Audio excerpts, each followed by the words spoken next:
Follow this manuscript that gives details about a demonic ritual coming straight from the depths of hell. Pay close attention, and if you dare, stay with me until the end of the video. I believe it's safe to say that many of us wish our lives could be better. We all have our own reasons why we desire this. Maybe it's because you're not as successful in your professional life and you wish to be more financially stable. Maybe you currently have no job at all, and if not for a gracious family member or friend, you'd be on the streets. Perhaps you might be neither of these but just want to become rich for the sole purpose of living a life of bliss and luxury. It could be a matter of love. Maybe you're tired of the perpetual bad luck that has plagued your love life, and all you want is to finally find the person of your dreams. You may be terminally ill, cursed with an untreatable disease, and have been told you only have 18 months to live. It could be power or respect you crave. You might be dead tired of people never taking you seriously or considering your opinions, or downright acting as if you don't exist. You're tired of people walking all over you, treating you like dirt, and making you feel like you'll never amount to anything worth being proud of. These, of course, are only the most general of examples. As stated before, we all have our own reasons why we are unhappy with our current situation. But for as long as human history has persisted, any and all reasons that cause humans to feel insignificant or inadequate can ultimately be remedied by gaining one of four particular things: wealth, health, love, and respect. Truth is, it matters not what it is you desire. For you, it may be something entirely different. Whatever you desire, you obviously crave it in your life enough that you are reading this. But that begs the coinciding questions. Is it really possible to get what it is you want? And if so, how? The first answer is yes. As for the second, here is what to do. If you find yourself in any particularly rural area of North America, then it will be particularly easy to find the path to those who might grant your request. Otherwise, you have some traveling to do. You will need a fully functional vehicle with a full tank of fuel, preferably not an ATV or similar. If you choose this type of transportation, you are almost certain to fail. You will need an item that holds some degree of sentimental value to your life. A silver dollar that is actually made of silver, any with a date of 1964 or older for American currency, otherwise some sort of genuine silver coin. A means of puncturing yourself. One of those diabetic test finger prickers are usually the best and the least painful and messy bet. And a roll of black duct tape or gaff tape. This ritual must begin once the sun has set on the 12th day of the month, or very early in the morning on the 13th day, depending on your location.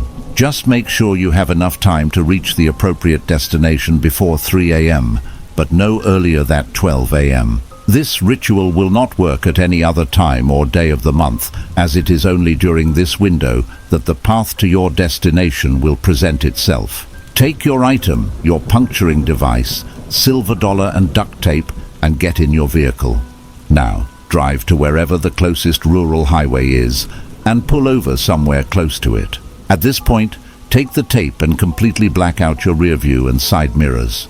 Make sure no reflective surface of them is exposed. If you do not, you will not be able to successfully proceed, and it will cause great problems for you later on. You can do this before you depart if you wish, but it is not recommended for obvious driving safety reasons. At this point, get back in your vehicle and pull onto the highway in question and keep driving until you begin to notice there is no traffic for several minutes. Again, make sure to do such between 12 a.m. and 3 a.m. The traffic should be next to nothing by this time. Now, bring your vehicle to a complete stop in the middle of the road. Close your eyes, put both hands on the wheel, and say the following phrase. I travel this road to make myself anew. I repent from my past self and give myself in whole to the path ahead. My future is mine to take. Keep your eyes closed and visualize what it is you want in your mind. Imagine yourself as living the life you desire, full, accomplished, and complete. Once you feel a sense of being at ease and peaceful from the painted picture in your mind, put your vehicle back in gear and continue back on the road. This next bit is important. You must drive exactly 58 miles per hour. If you are not familiar with imperial measurements, then you will need to do the necessary conversions. Accelerate your vehicle to this speed and hold it as steady as you possibly can. If you have cruise control, then this will be particularly easy. Otherwise, you will just have to be as steady on the gas pedal as possible. You will drive for between 35 to 50 minutes, if reports are to be trusted. After such a time, assuming you are still within the 12 to 3 a.m. window, you will begin to see a heavy fog before you at ground level on the road. At this point, if you did not already have both hands on the wheel, put them both on the wheel and look intently forward, paying only attention to the road ahead of you. The fog will be very thick, and it will almost seem impossible to drive this speed without veering off the road. But do not falter. Stay vigilant and continue driving forward. If you have fog lights, then you had best use them. Otherwise, keep your brights off and do your very best. You must keep both hands on the steering wheel. You will drive through the fog for approximately 1 minute, seeing only the road immediately in front of your hood and nothing surrounding you. For all you know, you might as well be driving right through a cloud in mid-air. If you were to look down at your fuel gauge, you would notice that your fuel capacity has greatly diminished. This is why it is important that you always start this ritual with a full tank. Regardless of how fuel efficient your vehicle is, it was never built for this world. The place you are now entering does not often abide by the common laws of physics or thermodynamics as you have been taught. At this point, you will begin to see the faint lights of a gas station sign on the left-hand side of the road in front of you. Once this comes into view, the fog will begin to diminish, and you may now begin to slow down as you will need to pull into it. The gas station will appear as they did in the mid-late 80s. The sign will be solid white with only a single black square diagonally cut, creating a black triangle on the left side and a red on the right. The gas station building itself will have no particular markings, but will look as if it were built many years ago. It will have only 2 rows of gas pumps, one on either side, and will have a single pump with 3 buttons, which would normally indicate fuel octane level. At this place, however, the buttons will be totally blank with no text adorning them, and there will be no credit card slot, only a single coin slot immediately next to the gas nozzle. Once you pull up next to a pump, it doesn't matter which, take out your cutting device and pierce yourself on your body, preferably a finger as it will be the least intrusive, and smear a few drops of your blood onto your sentimental object. Now, carrying said object and your silver dollar with you, get out of your car and proceed to walk into the store. It is important to observe whom is behind the counter. If you see a tall, heavy-set bald man with a long salt and pepper beard and unnaturally bright green eyes, then you are in luck. If the person you see matches any other description, then, without saying a word, exit the gas station. Insert your silver dollar into the pump by which you parked. All 3 buttons will light up, but you do not need to press any of them. Simply remove the nozzle and begin to fill up your tank. It doesn't matter if your vehicle is gas or diesel or whatever recommended octane level. It will fill your vehicle up with the correct fuel type. No one who have gotten to this point knows how, but it does nonetheless. When the fuel pump clicks off, hang it up, get back in your vehicle, and proceed in the direction from which you came. You will not encounter fog, but will simply drive until you reach the highway entrance from what you started.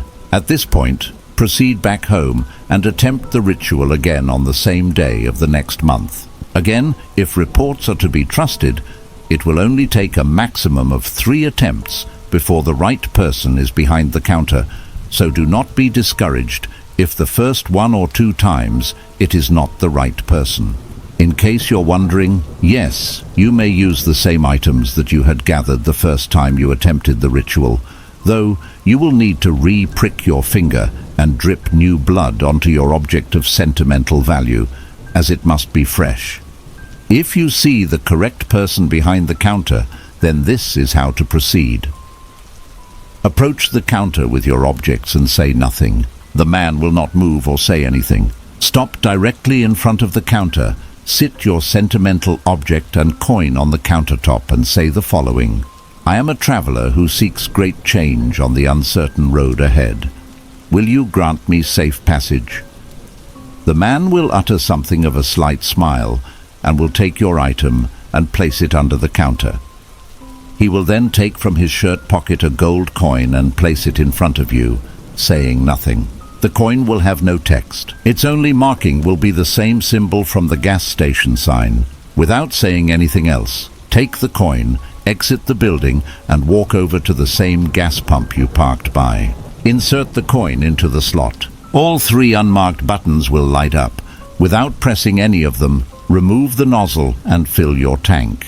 When the pump clicks off, hang it up, get in your vehicle, and proceed in the direction you were initially traveling. It is important to realize that there is no turning back at this point. By relinquishing your blood, silver dollar, and sentimental object, you've willingly and permanently divested yourself of your only connection to your own dimension. Attempting to turn around will result in driving on a never-ending road with nothing but thick fog for company. Your only way to return to the real world is to follow through with the ritual. A few miles down the road, you will see a green sign with the word Destiny written in white. To the right of it will be a particular number, indicating the number of miles until your destination. This apparently is a different number for everyone. It will be no less than 100 and no more than 211 miles. But you must drive without stopping. The speed you drive does not matter, but it's recommended that you don't drive too fast as the road is heavily weathered. There will be occasional clusters of potholes, cracks in the pavement, and other obstacles that you must look out for. After however many miles of driving the previous sign indicated, you will eventually see a light in the distance. This light is coming from an old house just off the highway. This is your destination, and this is also the next part of your journey. Pull into the driveway, park your vehicle, and cut the engine. Make sure all of your windows are up and your doors are locked. Get out and be sure to lock the driver's side door behind you. You're not alone here. Go into the house and close the door behind you. Upon walking in, you will notice the house to be ice cold and dimly lit. There will be a kitchen on one side and a small living room, dining room on the other. There will be a short hallway with one door on each side, but only one will be unlocked. Try the knobs until you find the unlocked one, and once you've done so, immediately step inside and lock it from the inside. Both rooms will be lit by a single dim light bulb in the ceiling and will have only one window. Make damn certain that it is shut, locked, and the curtains drawn. If the room you entered has only a small table with an old black rotary phone atop it and a single chair in front of it, then count yourself very lucky. Sit down in the chair and pick up the receiver and set it on the desk. Dial the numbers 7 to 7090, followed by the 2-digit number of the day, month, and 4-digit year, which you were born in exactly that order. Then place the phone to your ear. Dial as slowly as you need to ensure you don't make a mistake. You will only have one chance to do this. You will hear a soft static hiss for a few seconds before the line starts ringing. After exactly 4 rings, a raspy male voice will say, "Tell me your truth." You must now confess 3 situations where you have lied to, stolen from, hurt, or generally wronged someone in your life, close or otherwise, for which you never came clean to said person about. They don't necessarily have to be super heart-wrenching or wicked acts, nor do you have to include every minute detail, but just be honest. Do not, for the love of Christ, make anything up or tell even one untrue detail. Those of this world will know if you are lying. They are right outside the door, listening with intent. If you tell even the slightest lie, they will burst through the door, and let's just say your death will not be quick or merciful in the slightest. If your confessions were deemed to be honest, the same voice will then ask, "What is it you desire?" You will then tell the voice on the other end what it is that brought you on this journey. The line will immediately cut to a dial tone, at which point, simply hang up the phone, leave the house and return to your vehicle. If, however, the room you enter has a bed and a nightstand with an old mirror and a knife sitting atop it, prepare yourself. Your trial will be much harder. Enter the room, lock the door, and again be certain the window is shut, locked, and the curtain drawn. Go and sit on the bed facing the headboard, away from the door. Grab the mirror and the knife and sit them beside you. Now sit straight up and with closed eyes say clearly the words, "The person I once was is not the person I will continue to be." Sit there with your eyes closed until you hear 2 soft knocks on the door. Now you must be quick. You have only mere minutes before they break down the door and slaughter you with unrelenting pleasure. Take the knife in your left hand and sever your right ring finger. They will begin knocking louder and louder and will eventually start full-on banging on the door. But do not let this distract you. The pain will be intense, but do not cry out in protest. Tough it out. Bear through the agony and make as little of a scene as you possibly can, for as before they are right outside the door. They will take any heavily adverse reaction to pain as weakness, and they despise the weak equally, if not more than they do the liars. They will see you as unworthy of whatever it is you seek, and deal with you as they see fit. Once your finger has been removed, take the severed end and draw an X on the mirror from corner to corner with the blood. At this point they will almost certainly be seconds away from breaking down the door. Keep focused and continue to drown it out. Once you've drawn the X, cast the knife aside, place the mirror in your lap, and set your severed finger in the center of the mirror. With as much authority and volume as you can muster, say this phrase, "I fear not those of this world. I leave behind my blood, flesh and bone, such that my presence will never be forgotten. Come in and take them as a token of my resolve." The banging and thrashing on the door will cease immediately, and seconds later you will hear the door begin to unlock. When you hear this, close your eyes, steady yourself, and stay as still as possible. You will hear the door open slowly and hear footsteps come toward you. As they come closer, you will detect the smell of burnt flesh and rotting meat. You will hear their breathing, guttural and raspy. It will sound more animalistic than human, but they are neither human nor animal. They are far more horrific than any creature or demonic entity you could imagine. Do not open your eyes or move a muscle. If you do either, you are done for. They will stop right behind you, and it will feel as if they are breathing down your neck. The smell will be unbearable, and their very presence will make your body tremble in primal fear. They will stand there behind you for several minutes, and for several minutes you will be scared, in pain, and physically weak from bleeding profusely. But you must sit still and keep your eyes closed. Eventually, you will hear the footsteps begin to retreat, and the smell of rot and burnt flesh will lessen, but remain as you are. Only once you hear the door close behind you, may you open your eyes. Upon doing so, you will notice the pain in your finger will be gone, and you will no longer feel weary from blood loss. Your finger will be healed over from the place you cut it off, though it will still be only a stub. Your severed finger and the red X you drew in blood will be gone, replaced by a key. Leave the mirror behind and exit the room, shutting the door behind you. Use the key to unlock the door on the other side of the hallway. You will find you are now in the room with the desk and the phone. At this point, proceed with the previous instructions for said room. You should now be in your car. Start it up, back out of the driveway onto the road, and proceed in the direction from which you came. However, be advised your trial is not entirely complete. The hardest is yet to come. As you continue to drive back in the direction of the gas station, you will begin to notice dark figures on the side of the road. They will appear to be stationary and will be only in the distance at first. They will, however, start appearing closer to you as you continue to drive. You must pay absolutely no mind to them. They are the same beings whom stalked you in the house. Many of them are the souls of those whom failed this ritual and were captured by the entities of this world, tortured and turned into one of their kind. They are forever stuck in this strange, desolate realm, living out their eternity in pain and emptiness, with their only purpose being to taunt other travelers and impose the same fate on those who succumb to their advances. They would love nothing more than to distract you and cause you to deviate from your path. But for as long as you keep focused on the road ahead, avoid the damaging potholes and debris, and pay no mind to whatever they try and do to you, You will survive and acquire whatever it is that lead you this far in the first place. Once you begin to notice the figures are only mere feet from the roadside, place both hands on the wheel, increase your speed, and concentrate only on the road ahead. You will have to travel the same distance as your previous drive to the house, so the slower you go, the longer you will be in danger.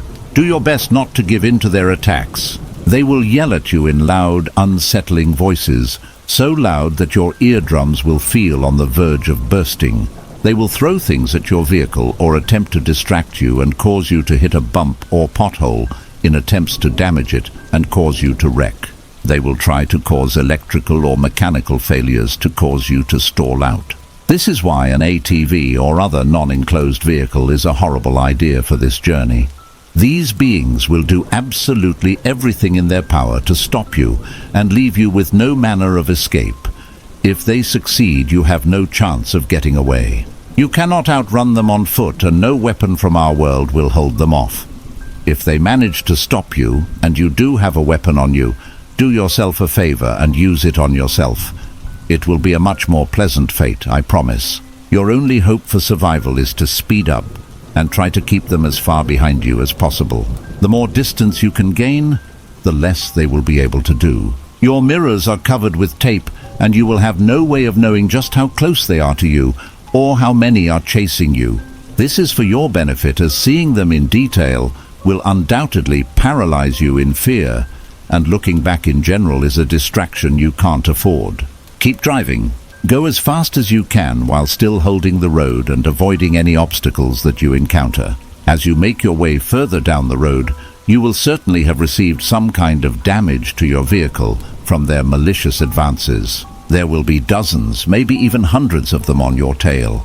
The closer you get to the end of the road, the more aggressive they will become. Their screams will be unbearable by now, literally feeling as if they are inside your own head, and their physical attacks on your vehicle will grow in intensity. Around this time, you will also begin to feel tired, nauseous, and your vision will begin to blur. The second you begin to feel this way, push your vehicle as hard as you possibly can while still navigating the road's imperfections. The entities are now just feet behind you, and they are attempting to drain the very life force from your body. Consuming your energy makes them stronger and faster. The worse you start to feel, the more powerful and determined they become, and the more incapacitated you will become. If you can manage to pull further ahead of them, this attachment will weaken, though you will continue to feel more affected. Gaining distance will not break their hold on you, it'll only buy you time. As you approach closer towards the end of your return trip, your vehicle will definitely have taken a significant beating, and you will undoubtedly be damn near ready to pass out. Your vision will be shaky and distorted, as if you had slammed an entire bottle of hard liquor, and feel as though your blood has turned to ice. Your skin will be sunken, pale and clammy, and your hair will be nearly snow white. If you were able to see your own face, you would definitely not recognize or like what you would see. The steering wheel and accelerator will both feel as if they weigh a ton, to the point where you can barely keep control of the vehicle. The beings will still be on your tail, screaming even louder and attacking your vehicle even harder. They are nearly parallel to you now, and are minutes away from draining what little energy and life remains in you. By the time you feel as though there is almost no strength or willpower left in you, your weak eyes will behold the familiar lights of the gas station in the distance, and just beyond it, the same thick wall of grey fog covering the road. This is your salvation. This is the end of the road and the doorway back to our world. As soon as you see this, throw every ounce of remaining energy in your body into the accelerator. Forget worrying about potholes or obstacles. Your only goal is to cross that threshold and leave your pursuers behind. Place both your hands on the wheel, gun it and drive full tilt into the grey abyss. The second you enter the fog, the voices, screaming and attacks on your vehicle will swiftly begin to subside. Energy and vitality will rapidly begin to return to your body. You will begin to feel as healthy as when you started in mere seconds. The visibility will be as low as before, so as before, make sure you stay focused on the road in front of you. Only once you no longer hear the relentless screaming of the entities may you begin to let off of the gas and slow your vehicle back down to a more leisurely speed. After exactly 1 minute, the fog will once again start to thin out and the visibility will improve. Once it is clear, you will now notice that you are now back in your own world, at the same point on the road where you first encountered the fog at the beginning of the ritual. If you were to look at any time-keeping device you have, you will notice that only 3 minutes will have passed. If you have survived to this point, then congratulations. You have successfully completed the ritual. You have proven yourself worthy of your desires and brave enough to acquire it. You can now pull over to the side of the road and remove the black tape from your mirrors. Feel free to take a moment to collect yourself a bit if you must. Give yourself a pat on the back, laugh, cry, or do whatever you feel like doing to celebrate your well-earned success. Whenever you're satisfied, simply proceed back to the beginning of the highway you took to get to where you are and return home. You will be granted what it was you asked for within 1 week's time. I cannot tell you exactly how this will happen, as everyone's situation is unique, but you will know when you receive it, as it will present itself in an obvious enough manner. You will of course have to deal with having 1 less finger and a reasonably dented up vehicle, but certainly whatever it is you're asked for will more than make up for those inconveniences if you are willing to do such a ritual in the first place. And if for some reason you do find yourself desperately wishing for something else in your life, perhaps you'll once again find yourself at the same crossroads on the 13th day of the next month, ready to take another late-night drive.